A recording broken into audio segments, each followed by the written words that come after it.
오늘 우리에게 주시는 하나님의 말씀은 시편 40편 1절부터 17절입니다.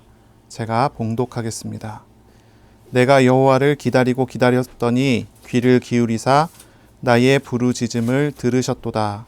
나를 기가 막힐 웅덩이와 수렁에서 끌어올리시고 내 발을 반석 위에 두사 내 걸음을 견고하게 하셨도다.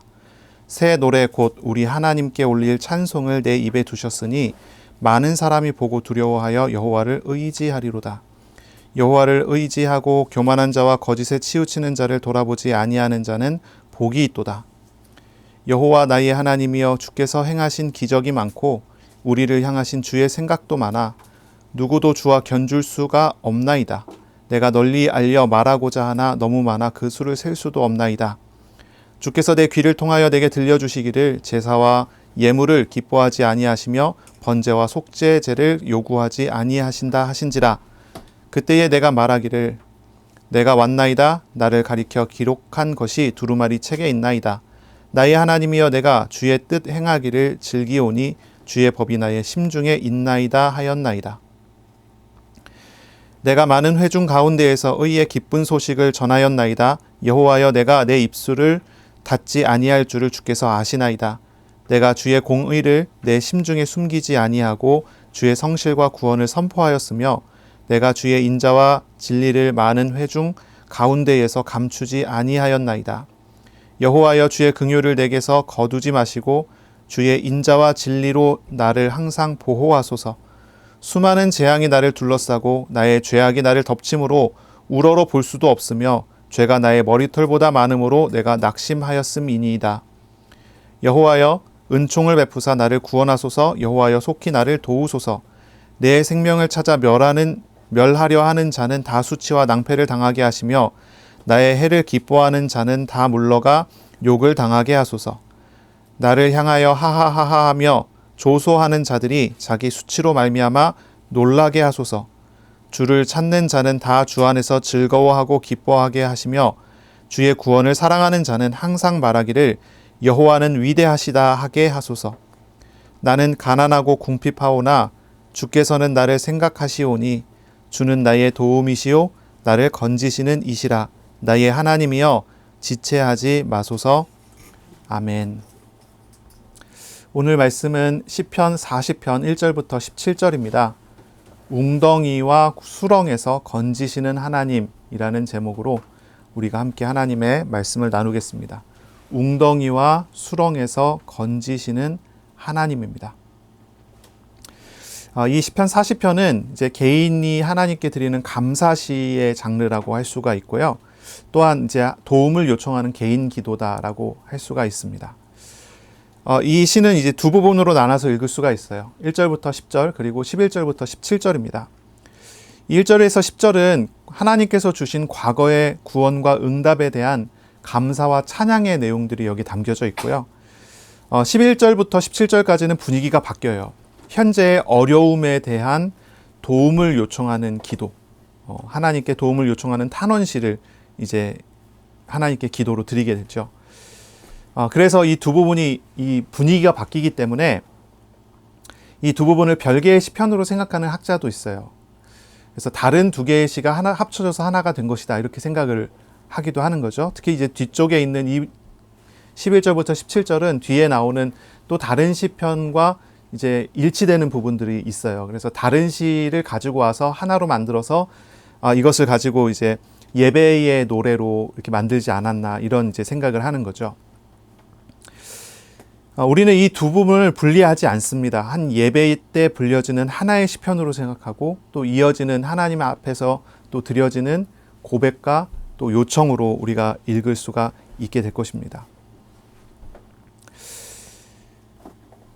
1절을 우리가 함께 보시겠습니다. 내가 여호와를 기다리고 기다렸더니 귀를 기울이사 나의 부르짖음을 들으셨도다. 다윗이 부르짖어 기도를 한 것입니다. 그리고 기다리고 있습니다. 하나님께서 응답하시기를 기다리고 있습니다. 기도하는 사람은 무엇을 기다립니까? 응답하시는 하나님을 기다립니다. 그리고 하나님께서 들으시고 시간표에 맞춰서 만나 주시고 은혜 주시는 것을 경험하게 됩니다. 이게 기도하는 사람이 찾아야 하고 응답받아 나갈 그런 부분이 될 것입니다.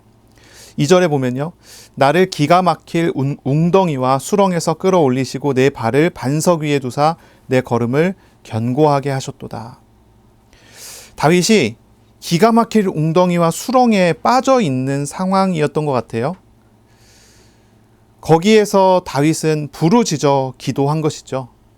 그리고 기다리고 있습니다. 이 웅덩이와 수렁, 이런 말은 우리가 이제 앞에서부터 보면 기가 막히다라고 하는데, 이 기가 막히다는 말은 이제 번역을 하면 황폐한, 파멸의, 무서운, 죽음의라고 번역이 가능한 그런 단어예요. 그러니까 굉장히 위험한 상황 속에 있는 거죠.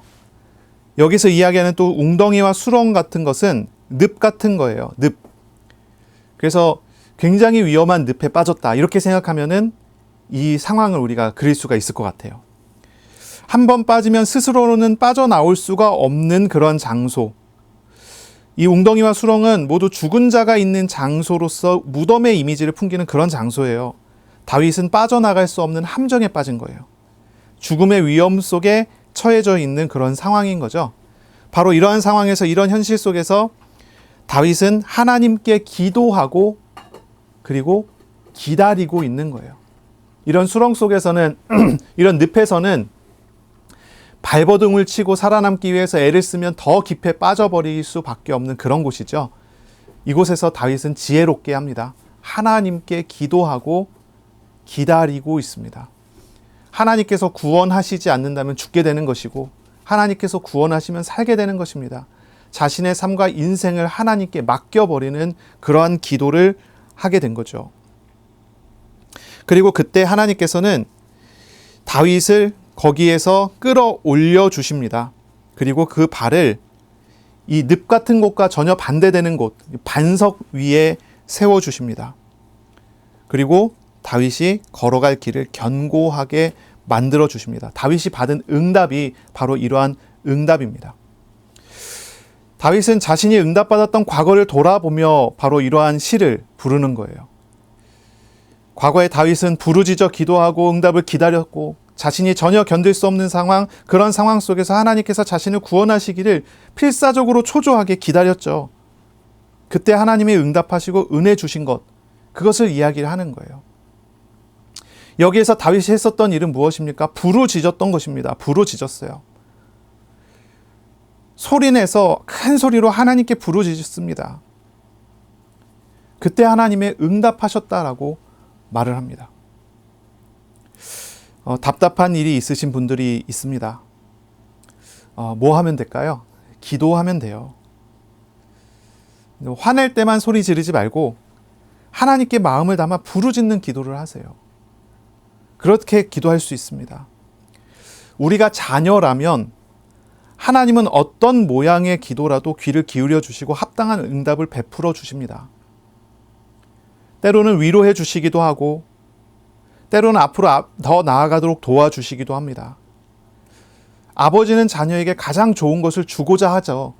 우리 하나님은 우리에게 가장 좋은 것을 주고자 하십니다. 하나님께 기도할 때 하나님은 그것을 들으시고 우리에게 역사를 베풀어 주십니다.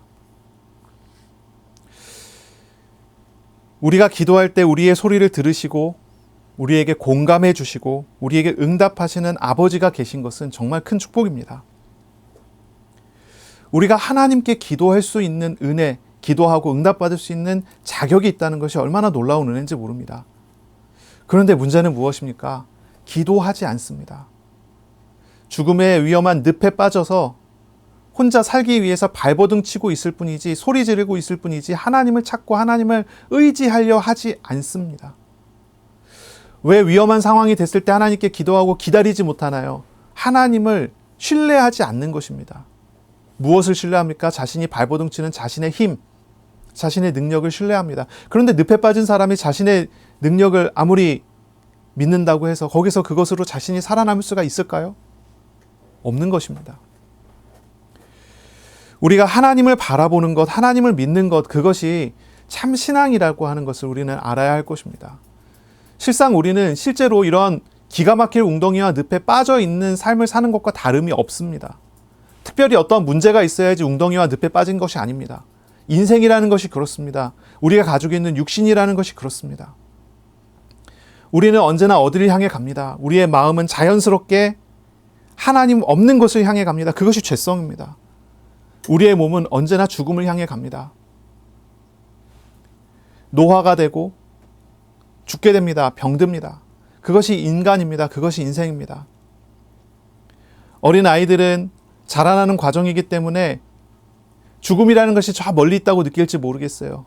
그러나 그날이 곧 오게 됩니다. 곧 내다보게 되어집니다. 이것이 인생이고 삶이라는 것을 알아야 합니다. 그런 삶 속에서 우리는 무엇을 바라보며 나가야 합니까? 하나님을 바라봐야 하는 것입니다.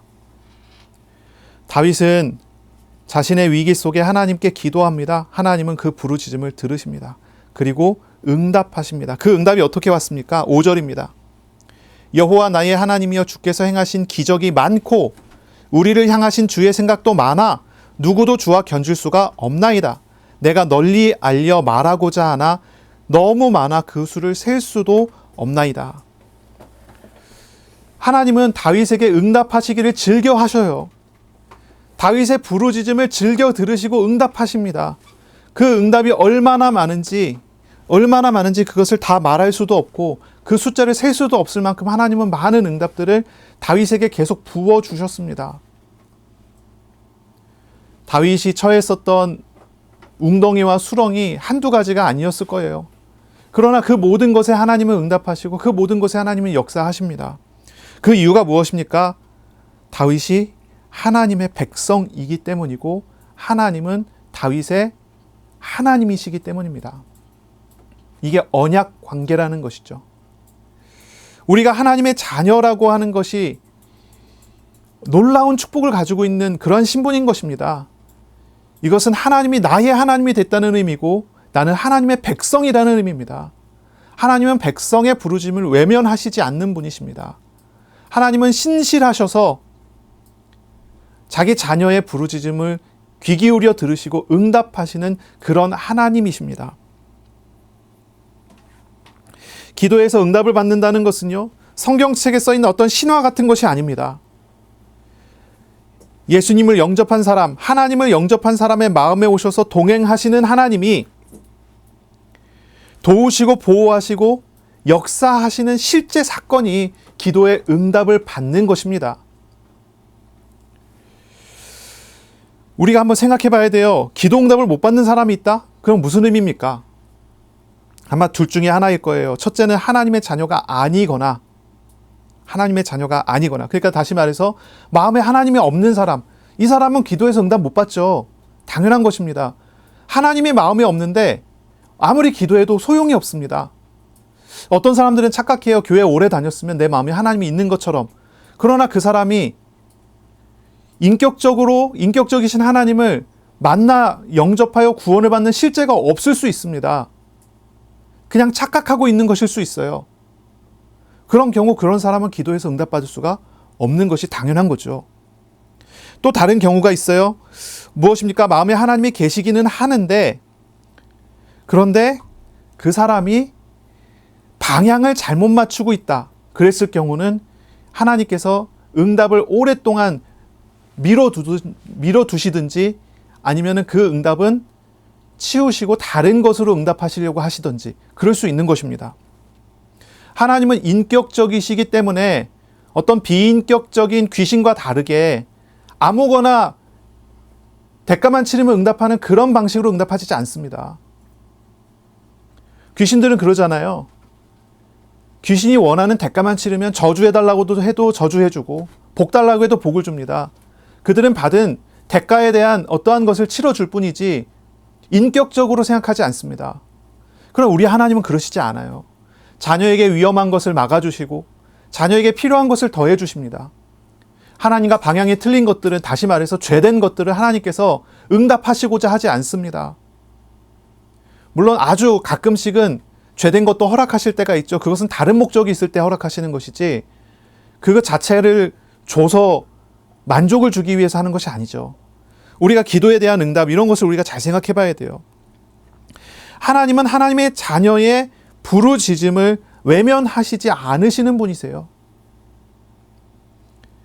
하나님은 우리의 목소리를 들으십니다. 하나님의 자녀는 하나님으로부터 응답받을 자격이 있는 사람이에요. 다윗이라는 사람이 특별한 사람이라서 하나님께 부르짖어 응답받은 것이 아닙니다. 기도의 응답은 하나님께서 언약 백성으로 삼은 사람에게 주시는 특권이고 축복인 것이죠. 우리가 시편을 읽으면서 이 시편을 통해서 계속 반복해서 나오는 하나님의 성품이 있어요. 우리가 헤세드라고 하는 성품에 대해서 이야기하죠. 이 헤세드는 우리가 번역하기를 인자하심 또는 사랑, 이렇게 번역을 해요. 사랑이라고 하는 단어예요. 근데 그냥 사랑이 아니에요. 언약 백성을 향해 주시는 변함이 없는 사랑을 헤세드라고 부르는 것입니다. 그래서 그냥 사랑하고 달라요. 언약 백성을 향한 제한이 없고 언약 백성을 향한 변함이 없는 사랑입니다. 우리가 예수를 영접해서 하나님의 백성이 됐다는 것은 그러한 사랑의 대상이 됐다는 거예요. 다윗은 바로 이러한 사랑을 이야기합니다. 자기 자신을 두고서 하나님께 이러한 사랑을 주신다고 고백을 합니다. 다윗의 고백들을 한번 잘 살펴보세요. 내가 이렇게 하나님께 헌신했으니 하나님께서 이렇게 응답하셨습니다가 아닙니다. 나는 자격이 없는데 자녀인 이유 하나만으로 하나님은 나에게 헤세드를 주신다고 고백을 하는 거예요. 나는 가난한 자입니다 라고 고백하고, 나는 이 땅에서 나그네와 같은 존재입니다 라고 고백하는데, 그런데 하나님은 이러한 사람의 기도를 들어주시고 응답하시는 것입니다. 우리가 하나님의 자녀가 맞습니까? 그렇다면 우리의 목소리를 들으시는 하나님께 기도하셔요. 이번 주간에 정말 하나님께 나의 마음을 담아, 나의 생각을 담아, 나의 삶을 담아 하나님께 기도하는 그런 주간이 되시기를 바랍니다. 기도에 애를 쓰세요. 1년을 이제 마무리해 가는 과정 속에 있잖아요. 기도에 애를 쓰세요. 하나님 앞에 나의 과거를 돌아보며, 나의 현재를 보며, 나의 미래를 바라보며 하나님께 기도하세요. 다윗은 자신의 과거를 돌아보면서, 자신의 과거를 전체를 돌아보면서 고백한 것입니다. 우리가 지난 1년을 돌아보면서 하나님께 기도할 수 있어야 되겠죠. 구체적으로 마음을 담아서 기도하세요. 부르짖어 기도하시든지 조용한 기도를 하시든지 하나님을 찾는 기도를 드리세요. 지난 1년간 나와 함께 하신 하나님을 찾으시고 지금도 나와 동행하시는 하나님을 찾으세요. 필요한 것이 있다면 하나님께 달라고 외치시고, 불편한 것이 있다면 하나님께 해소해 달라고 기도하세요. 하나님은 선하신 뜻대로 우리에게 하나님의 일을 이루어 가십니다. 하나님께 기도하고 기다리는 그런 주간이 되시기를 바랍니다. 우리가 기도할 때마다 하나님은 우리를 도와주시고 우리를 도우시는 그 하나님을 우리가 알아갈 수 있도록 복을 내려주실 것입니다. 3절 말씀을 보겠습니다. 새 노래 곧 우리 하나님께 올릴 찬송을 내 입에 두셨으니 많은 사람이 보고 두려워하여 여호와를 의지하리로다. 자, 새 노래라고 했어요. 새 노래. 이 노래는 하나님께서 다윗의 입에 두신 것입니다. 다윗의 입에 하나님께서 두신 노래예요. 새 노래라고 하는 이유는 이제 새로운 노래라는 이렇게 말씀을, 이렇게 단어를 쓴 이유는 새로운 응답에 대하여 새 마음으로 부르는 노래이기 때문이에요. 새 응답에 대한 새로운 마음으로 드리는 노래가 새 노래입니다. 뭐 새로운 곡조를 다시 작곡을 해서 새 노래가 아니에요. 똑같은 곡조를 가지고 똑같이 노래를 부르지만 늘 새로워요. 내 마음이 늘 새롭고 받으시는 하나님이 늘 새롭고, 나는 바로 그 하나님께 오늘도 새롭게 만나는 그런 교제의 시간이 노래를 통해 이루어진다는 것입니다. 이게 새 노래죠. 아무나 이런 새 노래를 부를 수 있습니까? 그렇지 않습니다. 어떤 사람이 새 노래를 부릅니까? 들으시는 하나님, 응답하시는 하나님과 교제하는 사람이 이런 새 노래를 부르게 되는 것입니다. 그런데 보세요. 이 새 노래를 다윗이 부릅니다. 근데 어떤 일이 벌어집니다. 뒤쪽에 보니까 이렇게 나오죠. 많은 사람이 보고 두려워하여 여호와를 의지하리로다. 많은 사람이 보고 두려워해요. 다윗이 부르는 노래를 보고, 다윗이 부르는 그 노래의 내용을 보고, 다윗과 함께 하시는 하나님을 보면서 사람들은 하나님을 두려워하기 시작합니다. 경외하기 시작합니다. 그래서 하나님을 믿고 의지하기 시작한다라고 고백을 해요. 다윗이 받은 응답은 다윗 개인의 응답이 아니게 되는 거죠. 다윗이 받은 응답은 그가 있는 모든 자리와 현실 속에서 영향을 미치는 그런 응답이 됩니다. 기도에 응답받는 사람은 자신에게 응답하시는 하나님을 스스로가 알게 될 뿐만이 아니라 가장 가까이 있는 사랑하는 사람들이 알게 되죠. 가족이 알게 되죠. 우리의 삶의 현장 자리마다 하나님께서 원하시는 사람들이 그것을 보며 하나님을 보게 만드시는 그런 응답들을 베풀어 주신다는 것입니다. 다윗은 위기 중에 기도했고 거기에 응답하시는 하나님을 경험했습니다. 그리고 그 상황을 보던 사람들은 하나님이 구원하심을 목격하게 되는 거죠. 그래서 하나님을 두려워하여 회개하는 일들도 거기에서 일어나게 되는 거죠. 우리가 전도라고 하는 말을 오해하는 경우들이 있어요. 전도가 무엇입니까? 전도는 교회 데리고 나오는 것입니까? 그것도 이제 전도의 이제 하나의 이제 의미로 사용할 수 있어요. 교회 데리고 나오는 걸 전도라고 한다. 이제 교회 초청하는 걸 전도라고 하기도 하죠. 근데 우리가 이제 그런 전도 말고요. 성경에서 이야기하고 있는 전도라는 단어의 의미는 무엇입니까?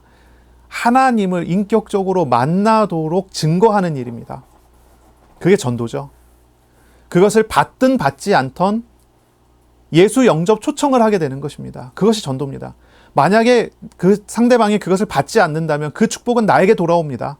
받으면 그 사람은 구원을 받게 되겠죠. 그리고 하나님은 상급을 우리에게 주시겠죠. 예수 믿는 사람은 전도하는 것이 축복입니다. 그것을 상대방이 받든 받지 않던, 상대방이 환영하든 오히려 배척하던, 그것은 예수 믿는 사람에게는 큰 축복이 되는 것이 전도입니다. 그런데요, 이 전도를 어떻게 하는 것입니까?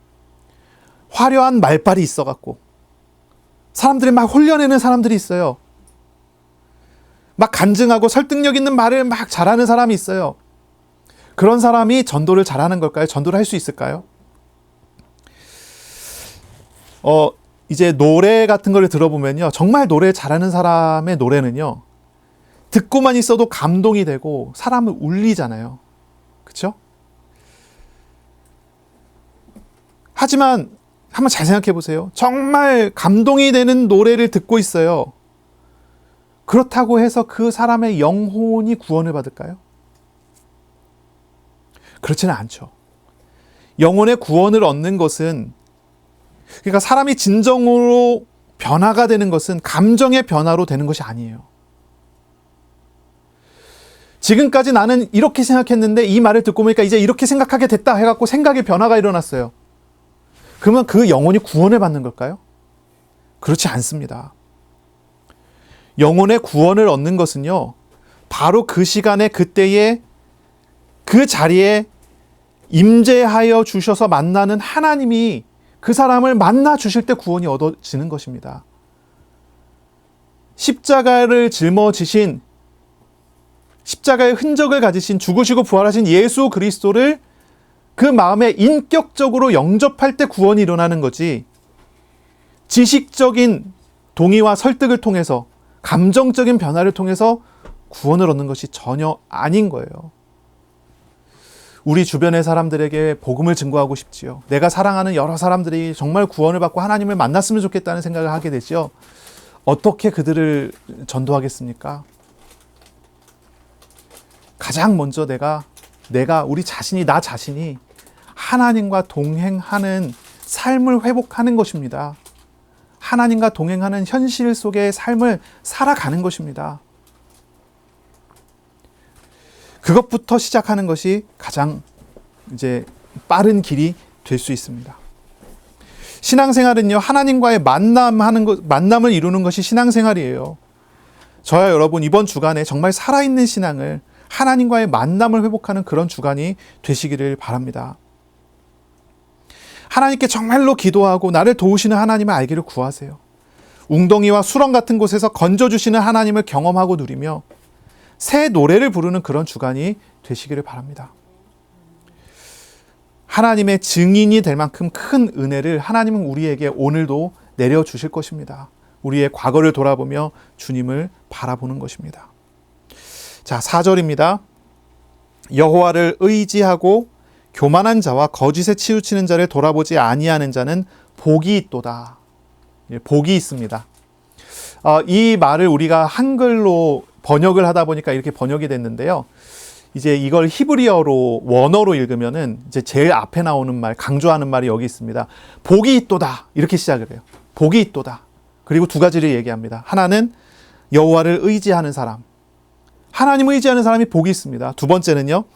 교만한 자와 거짓에 치우치는 자를 돌아보지 않는 사람. 이 사람이 복이 있다라고 말을 합니다. 정말 복된 사람은 하나님을 의지하는 사람이다라는 고백이에요. 다윗이 자신의 과거 돌이켜 봤을 때 자신은 복받은 사람인 거예요. 다윗은 복받은 사람이에요. 자기가 자기 자신을 두고 복받았다라고 당당하게 말합니다.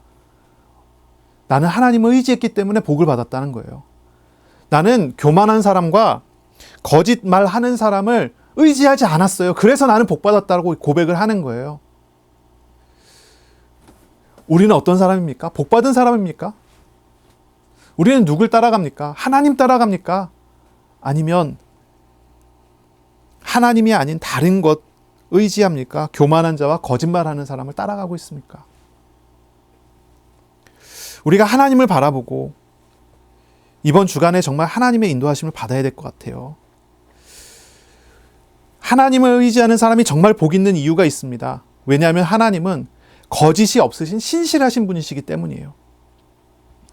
하나님은 언약의 백성들을 말씀대로 신실하게 만나주세요. 하나님은 그 백성의 부르짖음을 외면하지 않으시는 분이세요. 이게 되게 중요한 의미잖아요. 하나님은 교만하지 않으셔서 겸손히 낮은 우리를 찾아오시고요. 하나님은 거짓말하지 않으셔서 우리에게 언제나 진실로 신실하심으로 우리를 만나주시고 역사하신단 말이죠. 그것이 우리가 복된 이유인 것입니다. 하나님은 매일 쉬지 않으시는 분이세요. 하나님은 전능하시면서 세상 모든 것을 통치하시는 분이신데 우리 같은 작은 자를 위해서 쉬지 않고 신실하게 역사하시고 섬겨주시어요. 그게 얼마나 놀라운 축복입니까? 우상이나 거짓 신들은 사람들과 거래하며 그들의 영혼과 소유를 빼앗고 죽이고 멸망시키려고 합니다. 그러나 우리 하나님은 그렇지 않아요. 자기 백성을 온전히 사랑하셔서 그 백성을 위해 낮아지시고 죄와 고통을 대신 짊어져 주시는 인격적이신 하나님이십니다. 이 하나님과 동행하는 저와 여러분은 참 복된 사람입니다. 이런 큰 축복을 이번 주간에 풍성하게 누리시기를 바랍니다. 오늘 저와 여러분에게 말씀하시고 신실하게 지키시는 하나님을, 우리의 연약함을 짊어지시고 우리의 삶을 도우시는 하나님과 동행하는 복 있는 삶을 오늘 누리시기를 바랍니다. 아멘. 6절부터 8절입니다. 주께서 내 귀를 통하여 내게 들려주시기를 제사와 예물을 기뻐하지 아니하시며 번제와 속죄제를 요구하지 아니하신다 하신지라. 하나님께서는요, 제사와 예물을 기뻐하지 않아요. 번제와 속죄제를 요구하시지도 않아요. 그런데 왜 제사를 받으십니까? 왜 번제와 속죄제를 요구하십니까? 그것을 기뻐서 받으시는 게 아니에요. 어떤 제사도 사실은 하나님의 요구를 완전히 채울 수가 없어요. 어떤 것도 하나님께서 그것을 충분하다 말씀하시지 않아요. 충분하지 않는 것들을 사람들이 드리는 것이고 하나님께서는 그 충분하지 않은 것을 받으시며 백성들에게 가르치세요. 이 제물들은 우리의 죄를 그리스도께서 대신 못 박으신다는 예표로 가르치셔요. 그러한 목적으로 제사가 일어나는 것이지 제사 자체를 하나님께서 기뻐 받으시지 않아요. 하나님께서 정말로 바라시는 것은 의식과 예식이 아닙니다. 외적인 어떤 것이 아니에요. 본질입니다. 그 본질은 무엇입니까? 하나님과의 백성과의 참된 교제함입니다. 그래서 7절 8절에 이야기하기를 다윗은 이렇게 말합니다. 그때에 내가 말하기를 내가 왔나이다. 하나님 앞에 다윗이 섰어요. 하나님이 원하는 게 번제도 아니고 속죄제도 아니에요. 하나님이 원하는 건 제사도 아니고 예물도 아니에요. 그래서 다윗은 하나님 앞에 자신이 왔어요. 하나님, 내가 왔습니다. 나를 가리켜 기록된 것이 두루마리 책에 있나이다. 이것이 성경이죠. 성경에서 이야기한 대로 나는 하나님과 교제하기 위해서 왔습니다. 이런 의미로 우리가 읽을 수 있어요. 8절입니다. 나의 하나님이여, 내가 주의 뜻을 행하기를 즐기오니 주의 법이 나의 마음 중에 심중에 있나이다 하였나이다. 하나님의 말씀하신 대로 하나님 앞에 다윗이 왔고, 그리고 이 다윗은 결단을 하고 결정을 합니다. 하나님이 기뻐하신 것을 하기를 원합니다. 그것은 하나님의 말씀에 순종하고 실천하는 일입니다. 다윗은 하나님 앞에 이렇게 나아갑니다. 하나님께서 정말로 바라시는 것은 하나님과 백성 사이의 참된 교제이고 하나님의 말씀에 대한 백성의 자발적인 순종입니다. 하나님은 이것을 참 기뻐하셔요. 그래서 다윗이 이렇게 얘기하는 거예요. 나는 형식적인 제사가 아니라 정말 하나님의 말씀을 실천하여 하나님과 교제하는 그런 삶을 살겠습니다. 하나님께서 정말 기뻐하시는 예배는 무엇입니까? 오늘 우리가 예배 드리잖아요. 우리가 예배 드리는데 정말 하나님께서 우리의 예배 중에 정말 기뻐하시는 그것은 무엇입니까? 큰 목소리의 찬양입니까? 많은 액수의 헌금입니까? 무엇입니까? 그런 것 아니라는 거예요. 하나님 기뻐하시는 것은요, 하나님 앞에 내가 서는 것입니다. 나 대신 재물이 서는 게 아니에요. 나 대신 어떤 형식과 어떤 외적인 것이 서는 게 아닙니다. 하나님 앞에 내가 서는 것입니다. 그리고 하나님의 말씀을 듣고 그 말씀을 순종하기로 작정하는 것입니다. 하나님 그거 기뻐하세요. 그것이 우리가 하나님과 교제하는 방법이에요. 저와 여러분은 무엇에 집중하고 있습니까? 우리가 정말 집중하고 도전할 것은 우리에게 말씀하시는 하나님을 만나는 것입니다. 그리고 그 선하신 뜻을 마음에 담는 것이고 말씀을 따라 실천하는 그런 것입니다. 하나님께서는 그것을 기뻐하세요. 그러므로 말씀 앞에서 도전해 보세요. 강단의 말씀을 묵상하는 것, 이번 주간에 그것을 도전해 보세요. 그리고 하나님의 뜻을 알기를 구하고 그 말씀을 마음에 담아요. 그러면 그것이 우리의 삶에 나타나게 됩니다. 그렇게 살아가는 것입니다. 마음에 무엇이 담겨 있느냐가 그 사람의 행동으로 나타나게 되어 있습니다. 그것이 실천입니다. 하나님의 말씀을 마음에 담는다면 그것이 나타나게 되어 있습니다. 실천되게 되어 있습니다. 기도라고 하는 단어가 이번 주간에 우리의 마음에 담긴다면, 나의 과거를 돌아보며 하나님 앞에 감사하고 찬양하게 되겠다, 이런 마음이 담겨 있다면 우리가 무엇을 하든 기도하게 되고 무엇을 하든 하나님을 찬양하는 대로 나아가게 되어 있습니다. 그것이 진짜 실천이죠. 그러므로 말씀을 묵상하고 하나님의 말씀을 마음에 담는 것에 시간을 쏟으시고 마음을 쏟는 그런 주간이 되시기를 바랍니다. 이 다윗이 정말로 기뻐한 것은 무엇입니까? 이 정말 다윗이 기뻐하고 찾아간 것은 기적이나 응답이 아니었습니다. 하나님이었습니다. 다윗이 찬양한 것은 하나님의 능력이 아니었습니다. 하나님이었습니다. 다윗은 하나님을 찾고 하나님을 찬양합니다. 9절입니다. 내가 많은 회중 가운데에서 의의 기쁜 소식을 전하였나이다. 여호와여, 내가 내 입술을 닫지 아니할 줄을 주께서 아시나이다. 10절입니다. 내가 주의 공의를 내 심중에 숨기지 아니하고 주의 성실과 구원을 선포하였으며 내가 주의 인자와 진리를 많은 회중 가운데서 감추지 아니하였나이다. 다윗이요, 자기 백성들에게 계속 자랑을 합니다. 자랑을 해요. 무엇을 자랑합니까? 하나님을 자랑합니다. 다윗은요, 하나님을 자랑하는데, 하나님을 기뻐해서 하나님을 자랑하는데 많은 시간과 많은 정성을 쏟고 있는 것입니다. 한번 보세요. 다윗이 자랑하는 하나님은 어떤 하나님입니까? 10절에 나오죠. 공의로우신 하나님을, 성실하신 하나님을, 구원의 하나님을, 인자하신 그 헤세드의 하나님을, 진리의 하나님을 계속 이야기하고 있습니다. 여기 나오는 이 단어들을 보세요. 공의, 성실, 구원, 인자, 이건 사랑이죠. 그리고 진리, 이것은 전부 하나님의 성품입니다. 다윗은 하나님의 성품을 백성들에게 계속 이야기합니다. 그 성품을 가지신 하나님을, 그렇게 나에게 일하시고 그리고 나의 백성에게 일하실 그 하나님을 계속 자랑하고 있습니다. 다윗의 찬양의 내용은요, 하나님이 행하신 일과 하나님이 행하신 결과에 머무르지 않습니다. 기적을 찬양하고 기적을 노래한 것이 아닙니다. 그 기적을 이루시는 하나님을 노래합니다.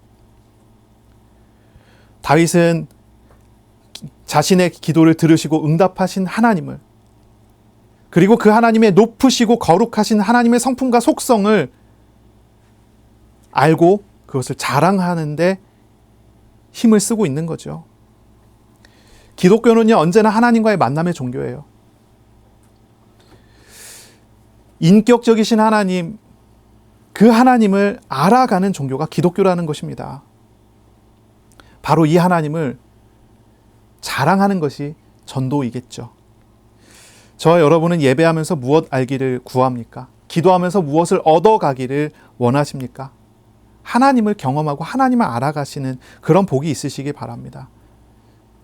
그냥 하나님은 이러신 분이야 라는 정도가 아니라 하나님의 그 성품을 깊고 온전하게 경험함으로써 하나님과의 어떤 참된 교제와 나눔이 더 풍성해지는 그런 시간이 되셔야 되겠습니다.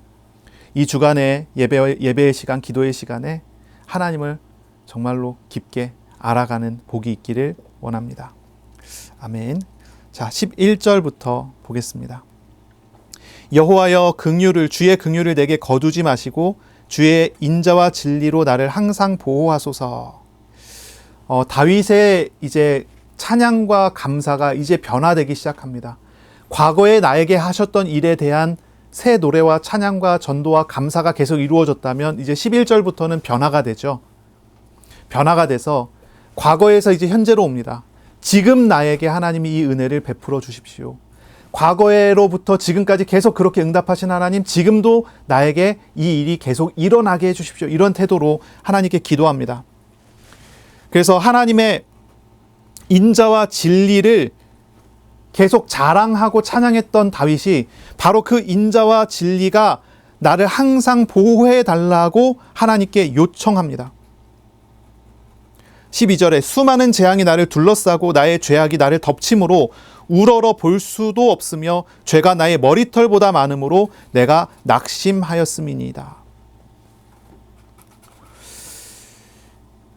다윗은요, 22절에 보니까요, 자신의 죄로 인한 어려움 당함을 고백하는 거예요. 지금까지 그렇게 응답받고 기도할 때마다 은혜를 주시고 죄에서 늘 구원하신 하나님께서 또다시 죄를 졌어요. 그러나 또다시 그 죄 가운데서 하나님께 또 요청하는 거예요. 나에게 은혜 베풀어 주세요. 이렇게 요청하는 거예요. 다윗은 이야기합니다. 죄악이 자신을 둘러싼 결과 두 가지의 문제가 생겼어요. 첫째는 눈이 어두워졌습니다. 둘째는 마음이 낙심을 했습니다. 우러러 볼 수도 없다라고 얘기한 말은 보는 눈이 어두워졌다는 그런 말이죠. 볼 수 없게 됐다는 거예요. 자신이 하나님을 의지할 수 없는 상태에 빠져 있음을 말하는 거예요. 또한 낙심했다고 하는 말은요, 죄와 고통으로 마음이 무너졌음을 이야기하는 거예요. 마음이 무너졌어요. 앞이 보이지 않고 마음이 무너진 상태예요. 자신의 죄악 앞에서 무력감을 하나님께 호소합니다. 심각한 죄로 인해서 하나님과 단절된 상황, 그러한 상황에 처하게 됐으니 무력하게 된 거죠. 과거에 기가 막힌 웅덩이와 수렁에서 건짐을 받았던 다윗이, 그래서 하나님을 새 노래로 늘 찬양했던 그 다윗이 다시 넘어져서 죄의 얽매인 삶 속에서 하나님께 간구하는 모습이 여기에 연결이 돼요. 이것이 다윗의 시잖아요. 이것이 이스라엘이 예배 때 불렀던 시잖아요. 이스라엘은 이 시편을 찬양으로 부르면서 인간이란 무엇인지에 대해서 또 생각할 수 있는 그런 시가 됐을 것 같아요. 하나님은 언제나 우리에게 오셔서 은혜 주시는 하나님이신데, 그런데 우리는 언제나 또 다시 넘어지는 거예요. 인간이 얼마나 연약한지, 또 다시 기가 막힐 웅덩이와 수렁에 빠져 있는 자신을 발견하는 것이 인간의 삶이라는 거죠. 이것이 육신 가운데 사는 어려움입니다. 정말 놀라운 은혜를 경험하고도 다시 죄성에 의해서 넘어지는 일들을 반복하는 모습이 여기에 이 기도 속에도 담겨져 있는 거죠. 이 마지막 절을 보니까요, 다윗은요, 이러한 자신의 모습을 어떻게 고백하냐면, 자신은 궁핍한 사람, 자신은 가난한 사람입니다라고 고백을 해요. 17절에 보시면 나오죠. 나는 가난하고 궁핍하오나 주께서는 나를 생각하시오니 주는 나의 도움이시여 나를 건지시는 이시라 나의 하나님이여 지체하지 마소서. 우리가 지난주에 읽었을 때는 이야기했잖아요. 나그네와 같은 사람입니다. 오늘은 또 이야기하는 거예요. 나는 궁핍하고 가난한 사람입니다. 이거는 단순히 물질적으로 부족함이 있는 그런 상태라는 이야기가 아니잖아요. 영혼과 삶에 있어서 정말 하나님의 도움이 없으면 살 수가 없는 존재임을 하나님 앞에 다시 고백하는 그런 모습이에요. 하나님은 나를 언제나 높여주셔서 하나님의 백성다운 삶으로 이끌어 주셨는데, 나는 언제나 가난한 사람이어서 하나님 없이는 다시 이렇게 무너지고 다시 이렇게 무너지는 존재에 불과하다고 이야기하는 거예요. 겸손한 고백이죠. 사실을 고백하는 거예요. 그런데 하나님은 어떠십니까? 이러한 사람의 한계와 연약함에도, 이런 반복적인 범죄에도 하나님은 어떻게 하십니까? 오래 참으시고 도와주시고 인도해 주세요. 회복해 주세요. 다윗의 이 기도를 또 들어주십니다. 또 다시 들어주십니다. 다음 주에도 또 들어주실 것입니다. 그 다음에도 또 들어주실 것입니다. 우리 하나님은 신실하신 하나님이시기 때문에, 우리를 사랑하시기에, 우리가 또다시 넘어질 때 하나님은 슬퍼하시고 또다시 구원하시는 일을 해 가시는 것입니다. 우리가 자녀를 키워보니까 그렇잖아요. 잘못된 일을 반복할 때 어떻게 합니까? 처음에는 이제 막 안타까워하면서 그렇게 하지 마 이렇게 얘기해 놓고서 나중에 반복할 때 뭐라고 합니까? 막 인격 모독까지 가지 않나요? 너는 인간이 왜 이러니? 이렇게 나오지 않나요? 그렇게까지 나오기도 해요. 근데 우리 하나님은 그러지 않으셔요. 우리의 연약함을 얼마나 공감하시는지, 우리의 죄악과 우리의 연약함을 다 짊어지셔 주시고 너무 안타까워 슬퍼하시며 함께 우시고 짊어져 주시고 회복하시는 은혜를 베풀어 주세요. 다윗은 바로 그 하나님께 다시 무릎 꿇고 요청하고 외치는 것입니다. 하나님은 오래 참으시면서 자신의 죄악을 자백하고 하나님께 나오는 사람을 구원하시기를 기뻐하십니다. 그러므로 저와 여러분 정말입니다. 하나님 앞에 나아가기를 지체하지 마시고요. 하나님께 기도하기를 지체하지 마세요. 우리는 하나님의 백성입니다. 하나님의 자녀입니다. 우리가 오랜 시간 방황을 하고 우리가 부끄럽게 우리가 반복되는 죄악 속에 있을지라도 하나님 앞에 무릎 꿇고 하나님 앞에 회개하며 하나님께 나갈 때 하나님은 외면치 않으시고 은혜 베풀어 주시고 우리를 변화시켜 주시는 것입니다. 14절부터 보겠습니다. 나의 생명을 찾아 멸하는 자는 다 수치와 낭패를 당하게 해주십시오. 나의 해를 기뻐하는 자는 다 물러가 욕을 당하게 해주십시오. 나를 향해 하하하하하며 조소하는 자들이 자기 수치로 말미암아 놀라게 해주십시오. 주를 찾는 자는 다 주 안에서 즐거워하고 기뻐하게 하시며 주의 구원을 사랑하는 자는 항상 말하기를 여호와는 위대하시다 하게 하소서. 우리가 기도할 때 언제나 하나님께 우리의 마음과 생각을 솔직하게 기도하는 것은 중요한 일입니다. 그러나 그 기도는 하나님께 우리의 마음을 강요하는 방식이 아니라 믿음으로 맡기는 방식으로 나아가야 되겠죠. 다윗의 기도가 이렇게 나타나는 것입니다. 모든 것을 하나님께 다 아뢰되 하나님의 거룩하신 뜻대로 되기를 간구하셔요. 하나님의 선하시고 지혜로우신 그 뜻대로 되기를 구하시는 것입니다. 하나님께 전부 맡기는 것이, 내려놓는 것이 기도자의 태도인 것입니다. 그래서 우리가 하나님 앞에 나의 처지를 두고 하나님께 요청할 때 우리는 정말 지체하지 않고 오직 우리의 보호자가 되시는 구원하시는 하나님께 기도해야 될 것입니다. 회개해야 될 것입니다.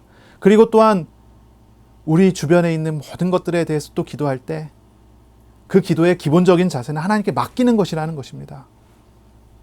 내가 심판하지 않고 누군가에게 부탁해서 심판하는 것이 아니라 온전히 심판자이신 하나님께 맡김으로 하나님께서 하나님의 일을 하시는 것을 신뢰하는 것입니다.